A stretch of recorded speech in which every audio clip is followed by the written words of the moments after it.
Hey, welcome to EnterVR's VR UX 101 series. And today I'm excited because I'm going to be chatting with Liam, aka Lucifer M Star. Welcome to the show. Hello. Hey. Thank you. Thanks. So thanks so much for jumping in. I got the chance to experience a few of your worlds, and I saw on Twitter the other day that you've made more than 62 worlds so far in VRChat. Congrats. Yeah. That's quite the accomplishment. That's quite the accomplishment. And it really inspired me to you know what? I've been in VRChat, jumping in and out, hanging out, basically lurking for so long. I'm going to make my own world. And I have, so it inspired me to get off my ass and start making my own. And I'm like 80% of the way there, making my own little world. And I have some questions for you. Just all over the place. But first, how did you get started? How did this, VRChat world creation thing happen for you? Well, I started playing in 2017, and October 2017, it's actually kind of ironic because it was because of the Halloween competition in October of that year. It was partly because of that and another user called Artist3D. He was showing us his world, and he was talking about how you can create your world in Unity and test it out in VR as you're creating it. And I don't know, I thought his style was really cool, so I was just like, I want to try and do this. So the Halloween competition came around, and that's what really started it. I just wanted to enter that and make something cool that I could walk around. I wasn't really planning on making a player base or anything. Wow. And what was your background before this? Were you already a developer or an animator or a 3D modeler? No, I was a web developer, so. Wow.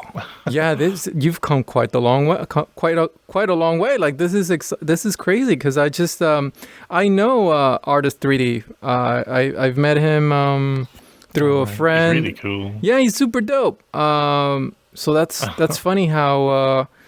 We probably cross paths at some point in the metaverse. Yeah. And so, okay, so tell me more about your process of learning to make VR chat worlds. How did it start out, and how do you feel like you've come along since you started out? Do you feel like you've learned a lot? Oh yeah, I feel like I've learned so much through the first year. I mean, it really shows on how many worlds I've got. If you go back to previous ones, I wasn't even modeling much stuff back then. I was just literally using Unity cubes and planes, which is a bad idea to start off with. If anyone's planning on making a new world, don't do that. They're not meant for that. But yeah, I started doing all that kind of stuff, and for a year and a half, it was just trial and error. I'm very. It probably could have been a faster process if I watched tutorials, but I like to learn by my own mistakes and stuff. So, I did that for a year and a half, and then I ended up joining a community called Prefabs. You might know them. Yeah. Some of the people in there made the Devouring, which is really cool. But the people in there started teaching me more about Pro Builder and Blender, and that's when the worlds really started taking off with A Rainy Night In, which was the first world to get popular and over 1 million visits. So from me, not in VRChat. Wow, that's amazing. Yeah, I was gonna start asking you about your workflow process. So at first it started out just with Unity. Probably you were using some Terrain Builder, and then you started using Pro Builder, and then now you use Blender, bring it into Unity. Mix between Pro Builder and Blender. Pro Builder's good for structures really fast, I feel. But then Blender for props and stuff. So, wow. I do what I call Frankenstein's.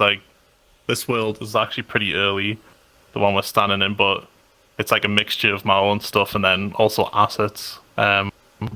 paid assets, not ones for free or anything. So Wow. a little bit more optimized, I would think.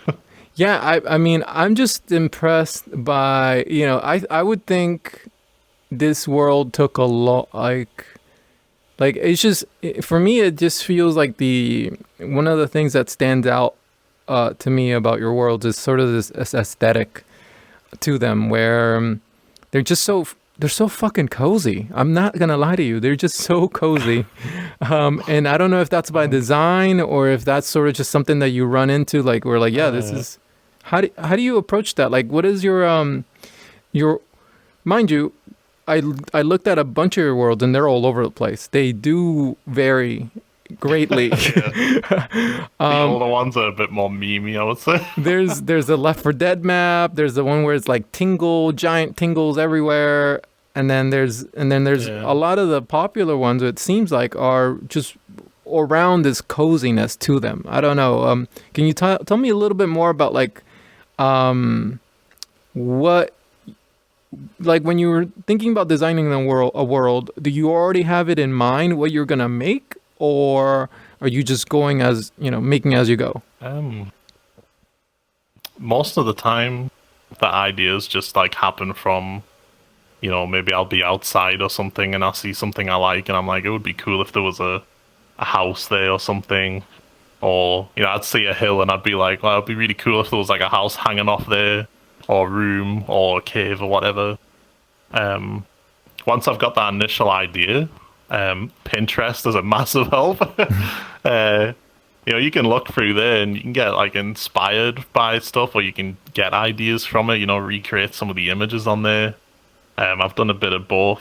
But yeah, the coziness of the worlds it kind of happens because I like them to be at least semi-realistic.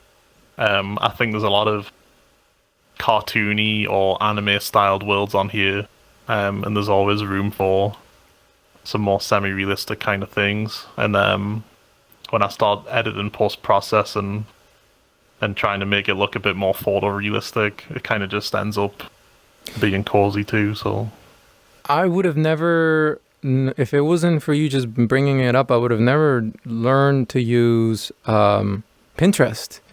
And yeah, that's such a good life pro tip. Thank you for that. That's really good.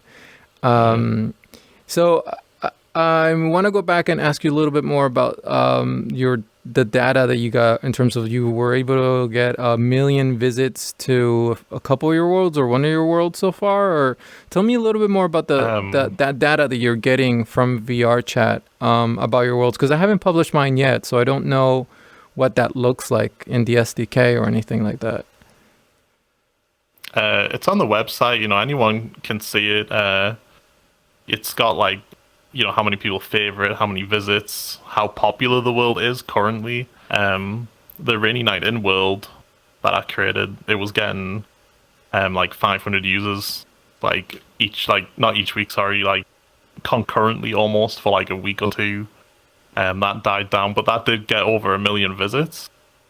Summer Solitude is like 4.5 million or something at this point, which is crazy to think that so many people have visited the world or, continue to enjoy it and go back to it. And they've got like the heat ratio, so I can tell if if that starts dipping down, I'll update it with new content for people in case they want to come back and try it out again. And they've got like favorites as well, so I can see if more people are enjoying it and favoriting it, keeping it in the favorites.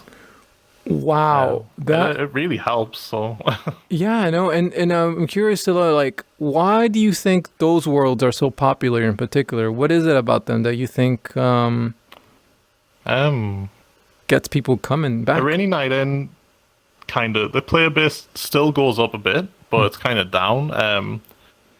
For Summer Solitude, I think it's quite unique. It's got like, it's got Skybox like this, which is a photographer that specializes in aerial photography, 360-degree photography in China. That's why a lot of my Skyboxes are from China or around Hong Kong. But I think Summer Solitude's quite unique in terms of lighting. I don't think it's the world itself, like obviously partly semi-realistic, but there's a lot of dark worlds on VRChat, and I feel like Summer Solitude's a nice place to change that up and try and be cozy but also bright at the same time. So I think that's why that one's popular. Or one of the worlds just moved in. A lot of the feedback I got from that one from players was that it was so realistic, and there was stuff like just small details like light switches and power outlets really make the room, pop. You don't think that you really notice it, but subconsciously you're seeing it. So you see that in a lot of my newer worlds. In this world, it's missing some of that because I was still, learning what it takes to make something more semi-realistic or relatable. And so do you ever just drop into your world and sort of just observe people and how they use your world? I'm curious to know, sure, you also have you got that VRChat dashboard where you know how many views and the heat map and stuff, but do you ever just go there and observe, kind of as an anthropologist, ooh, the VRChat or the people who are using VR are using it this way, and the people who are using pancake mode are using it in this way? Are those sort of human behavioral patterns? Yeah. It's very important, especially when you first update it. But I'll keep going back to Summer Solitude, and I'll be like, how many people are going into the bathroom? Do they actually hang out in there? Is there actually any reason to hang out in there? Silly things like that. Or how many people are on the balcony?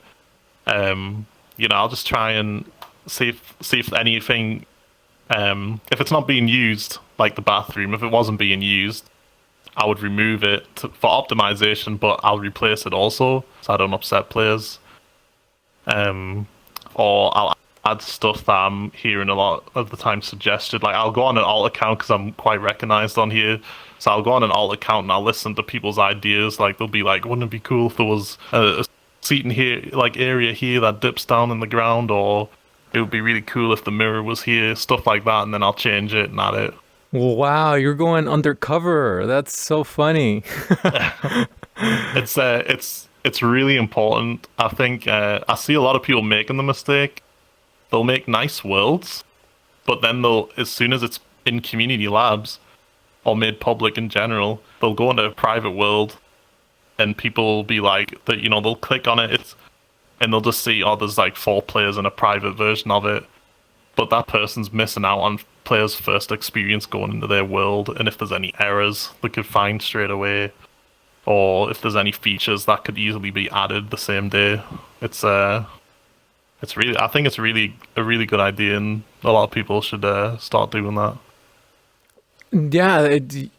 Yeah, absolutely. I think that's another life pro tip I'm gonna put in my pocket and make sure I remember. In terms of, because right now I'm basically a script kiddie. I don't know straight up C#, but I know how to if there's a bug here, then I can probably comment out that particular line of code in Visual Studio, and maybe that works. And if that doesn't work, then I break another part of it, which is a lot of trial and error.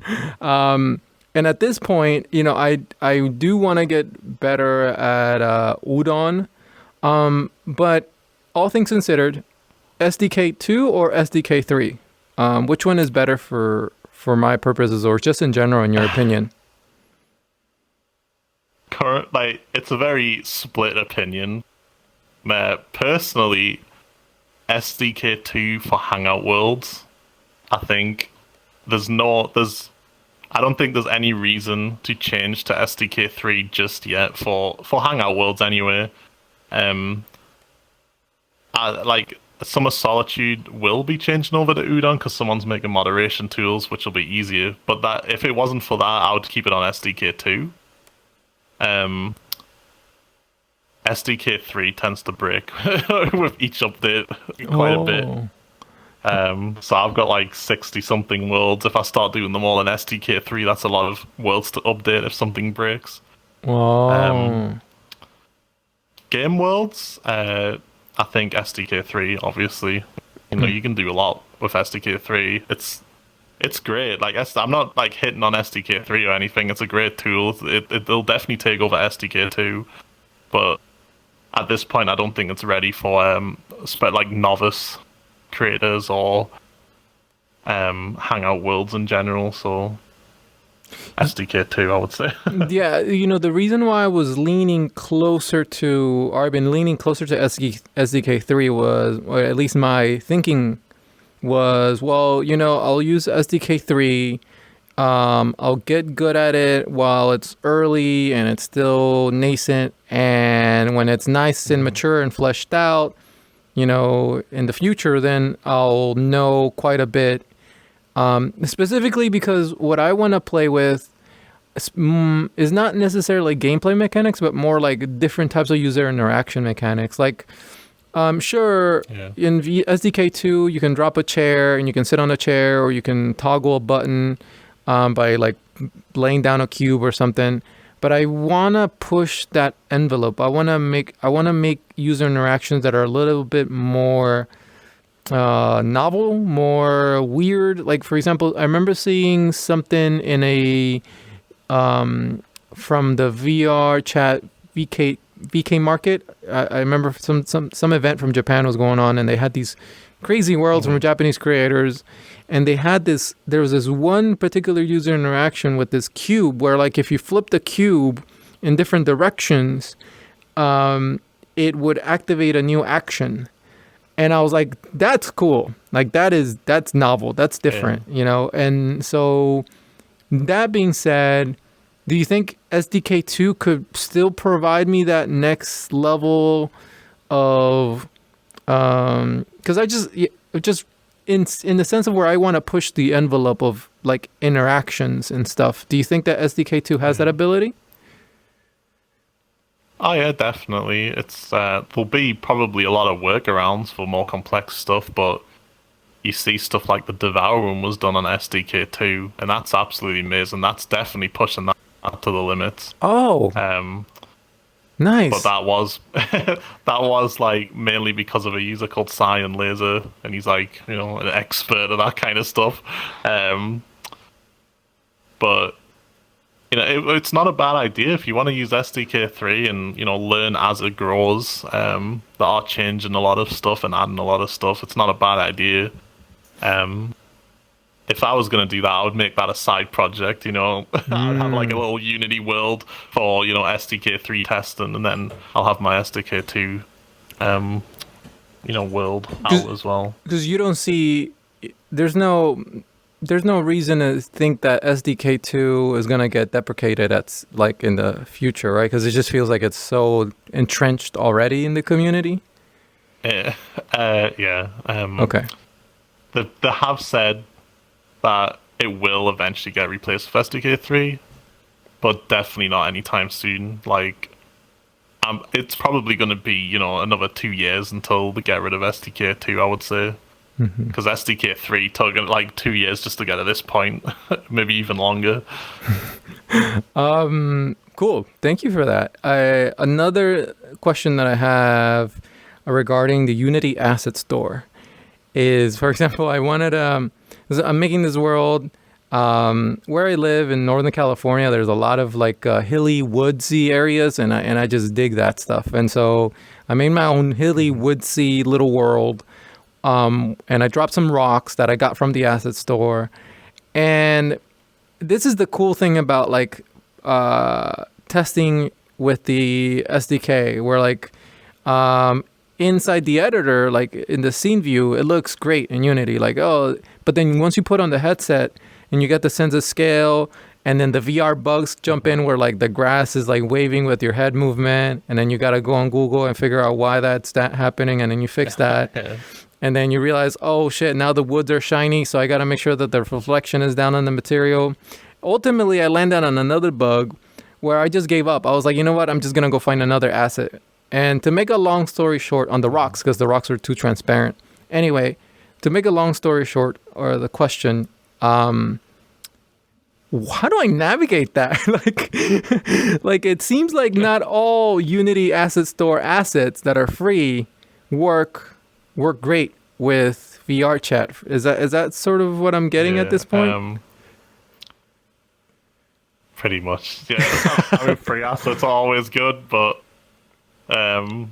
it's definitely worth paying the price for some of them. Mm-hmm. I would be careful though, because there is quite a lot of bad stuff on there that won't work.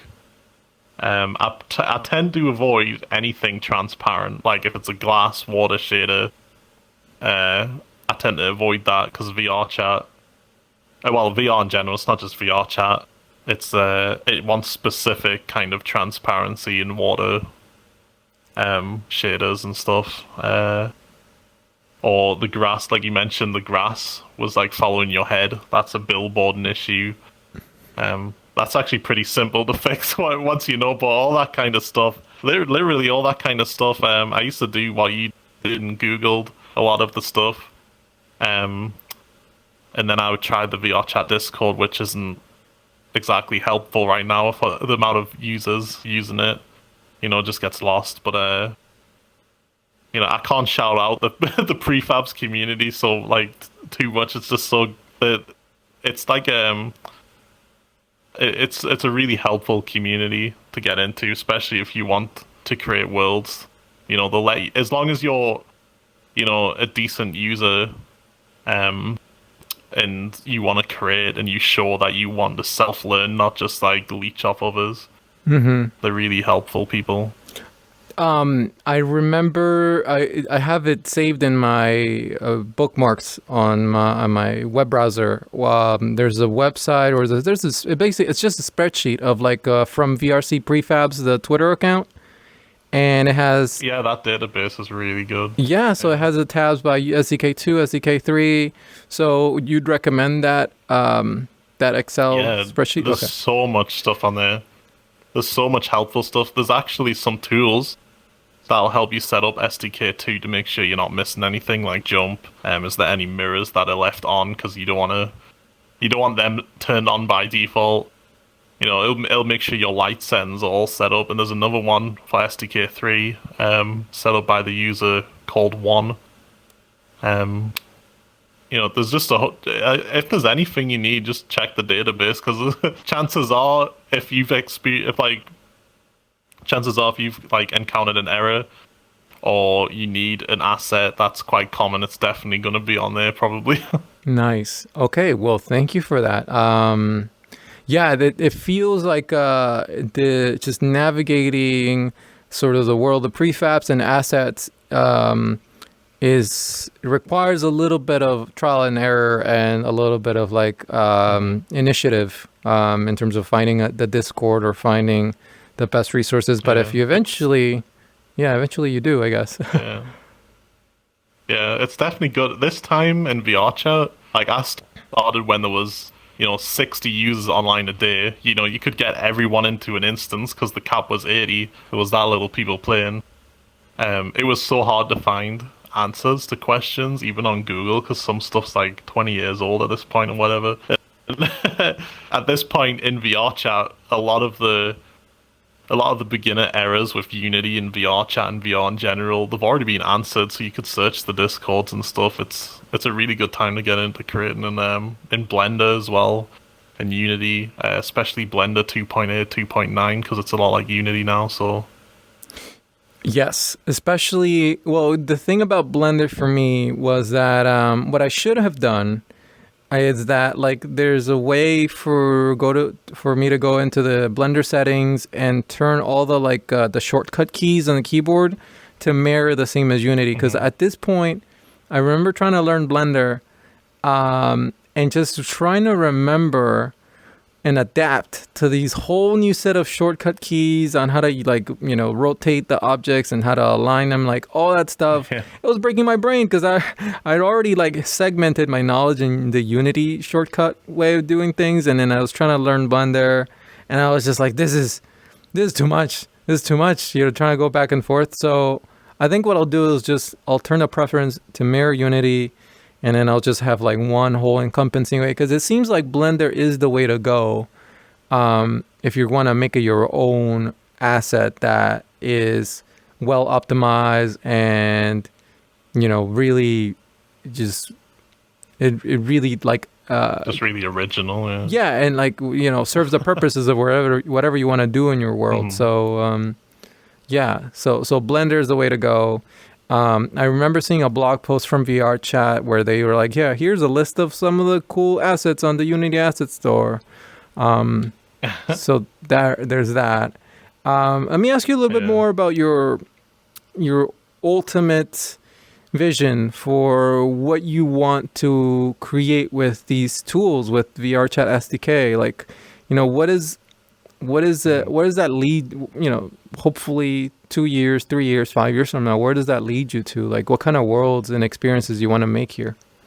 I want to extend or almost like mirror real life, kind of. That's why I like. So I do enjoy the cartoony world. I love the cartoony style. The anime style I'm also okay with, but I go for semi-realistic, or I try to push for just realistic, simply because for VR for me, it's I want it to be like real life, but with extras, bonuses. You've got stuff like The Walking Dead or something. It's like real life, but now you can see what it's like with zombies, and go hit heads and stuff. Of this game, there's so much stuff in here. The Spider-Man simulator, you could be Spider-Man IRL. I think my ultimate goal for creating in VRChat would be just to create something like really realistic that people can, like a public space that feels like real life, but it has features that you can't find in real life. Maybe like it's just simple things like flying or something, or powers, or I really want to go into creating more worlds that tend to like have more atmosphere, like creepy worlds or something, horror worlds without the jump scares. It just makes you feel uneasy, that kind of thing. Yeah, and adding an extra layer of realism would definitely add to that sense of horror and anxiety. Like and Phasmophobia, it's like realistic, but now ghosts actually exist. You can see them. You're really uneasy because it's so relatable going into one of those houses, and then all of a sudden you just hearing whispering, which is just not relatable.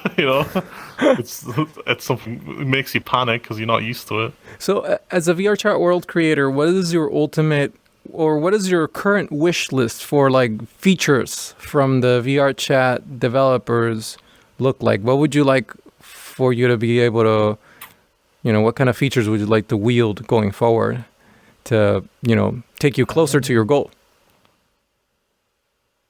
I'd love for them to open up with more features. Like Udon's great, it lets you do a lot of stuff, but it still has limits. I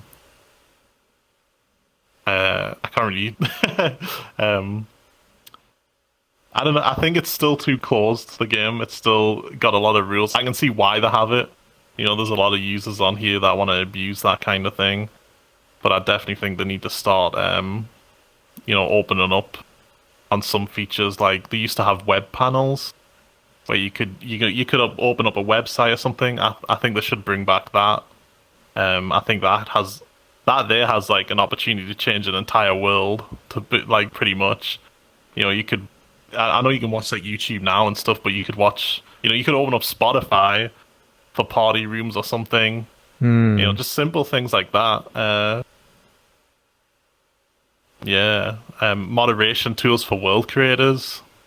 Someone's making that in Udon. I mentioned that earlier, but it would be nice to actually have something, that you didn't need to implement yourself just for protection, really. Some people can see it as a bad side, like world creators are gonna, start banning everyone or something. Personally, I don't see it that way. If someone's, if someone's been banned by the world creator, it's only the world creator is going to take the hit because that's one less player. Because that player might get banned and then their friends will leave. So Yeah. I think it would be a very hard power to abuse. And would that be? I just it does feel like it's still the Wild West. I say that I say that a lot with a lot of VR social worlds because it really is. Considering how long it's taken to get to where we are, and frankly, it is amazing that you and I are on opposite sides of the world and literal planet Earth, and we're having this conversation like we're right next to each other. And my brain, exactly, it's nuts. For all intents and purposes, my brain is like here with you. So, but it can still get so much better. And on the moderation front, on the realism side, do you feel like there's gonna be? This is more like the futuristic type of question. Like, do you think we'll reach a point? If we'll ever reach a point where you're gonna put on a headset, you're going to enter VR chat world, and both the hardware and the software will be so advanced that you won't be able to tell the difference between real life and VR. Do you think that's sometime in our future? I think that's a possibility. Maybe in ours. I think we'll be pretty old if it happens. I mean, I think it'll probably be pretty soon actually in terms of realism, but to get that full I think in terms of realism right now, I think it could be possible, but to make it feel like it, like you mentioned, like you don't feel like you're sitting in a chair or you're standing up in a room with the headset on. I think that kind of stuff is very far in the future. I hope it happens, maybe, the Elon Musk brain thing that he was doing. Maybe that can work or something. Integration with Neuralink with your headset. Yeah. That who knows? Stranger things have happened. So roping back into sort of UX and just overall design, do you design for sort of emotions, or do you have the emotions of your visitors in mind when you're designing a world? I want this, for example, this place where we are, there's a certain vibe, there's a certain emotion to it that I can't. Frankly, for me, this place brings back nostalgia because I used to live in Taiwan. I lived there for a year, and these hillsides over here remind me of a town called Jiufen, and it might be Taiwan, but I probably not. But it still has that nostalgia effect with it and this relaxation. And I remember being on top of a mountain, just like the one over there, overlooking the water and the hills out there. There's definitely something about a vibe and an emotion that you're trying to bring together here. And I want to just cover that a little bit more. Are you aware that you're giving people certain emotions when you're creating these worlds? I'm not aware, but I hope so. I do go in. It's probably best to explain. I think other stuff like music puts a massive is a massive inspiration for worlds. So, say worlds like this. I would maybe listen to and I'll start that again. So I'll actually listen to some music. Just moved in, I listened to Black Puma's Colors, and I was like, right, what does this make me feel? What kind of, what can I imagine with this song playing? And that's when I originally created the first room, which was really warm and cozy. And I was like, but this song could also feel real sad, or I can imagine it listening to it when I'm sad, which ended up making the other room, which was more empty and felt moved out or boxed. There was no paint on the walls. So I'll do stuff like that where I'll try and take like emotions and inspiration from the music to create worlds, or like Summer Solitude or this world. It kind of says it in the name. I was like, all right, I want it to be in the evening, so I want people to feel that, like you said, nostalgia. I wanted it to feel nostalgic, as if you're, sitting in the garden or something in the evening. You can feel not too hot but warm sun kind of vibes, or maybe like a gust of cold air or something. I do try and imagine like them sort of emotions, and hopefully make it show in the world in a way that when people join, them will also feel that or something similar. So like just moved in, they'll feel nice and warm, but if they go in the other room, they might feel a bit sad and relate to that instead.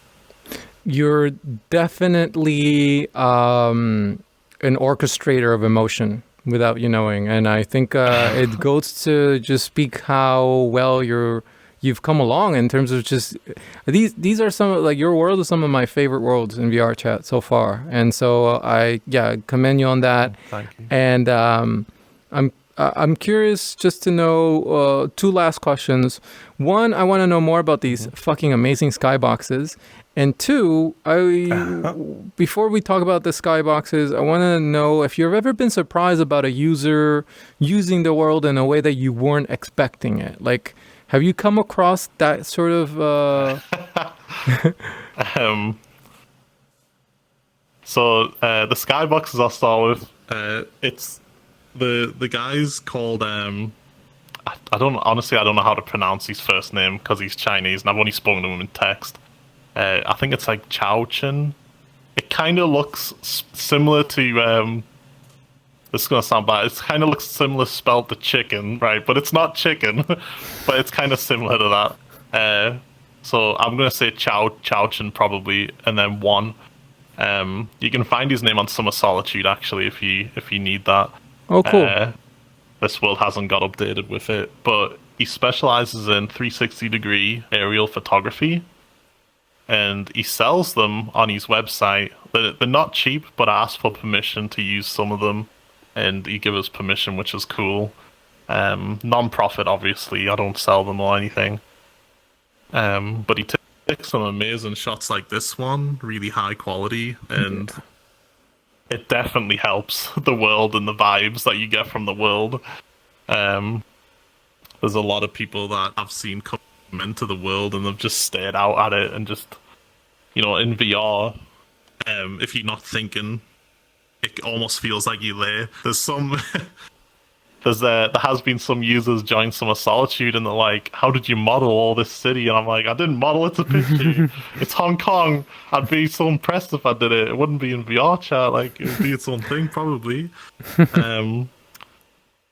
But yeah, the guy's fantastic at photography. I actually want to kind of get into it myself and take some city photography where I live. But to answer your other question, if people have used it for stuff that I didn't really imagine, was that it? Yep. Yeah, so people have used them in music videos, which I've seen pretty cool. TFM Johnny, I think his name is. He's just moved in a few times. I never imagined I would end up, being host to some musicians and stuff. I'll get some streamers using some worlds like Open Mic Night HD. I'll get some streamers in there. I intended, when I create these worlds, I intend them to be something that I go in and I enjoy, and then if other people enjoy it, I'll update it with their features as well that them want. So when I see people doing that and using the worlds for other stuff that I didn't really think, it's quite nice. There's people being advertising on the asset store on mobile devices. They'll use backdrops of of my worlds for some of the like apps that they've got going on with avatars in front of them, which is quite wild. Facebook use some of the worlds to test on Oculus Quest, I've heard. Wow. Which is really cool. Yeah, I didn't really think, any of that stuff would happen just from creating a world. Well, VRChat. that is amazing, and I hope more cool shit like that keeps happening to you because you really do deserve it. Liam, aka Lucifer M Star, how can people stay in touch? How can people follow up with all the cool things that you're doing these days? Follow me on Twitter at Lucifer M Star, VRC. I dig it. I like the extra touch that you put on your Twitter where you got the little burb crying. There's a little tear coming. Please follow me or something. And it's really. Please follow me. I'm desperate. I love that. It's really, it adds an extra touch of personality, and it definitely works. I definitely followed you after seeing that. So I love that. Great sense of humor. Thanks again for your time. It's been an honor and a pleasure. No problem. And I'll see you in the metaverse. See you guys. Yeah. Bye. Bye-bye.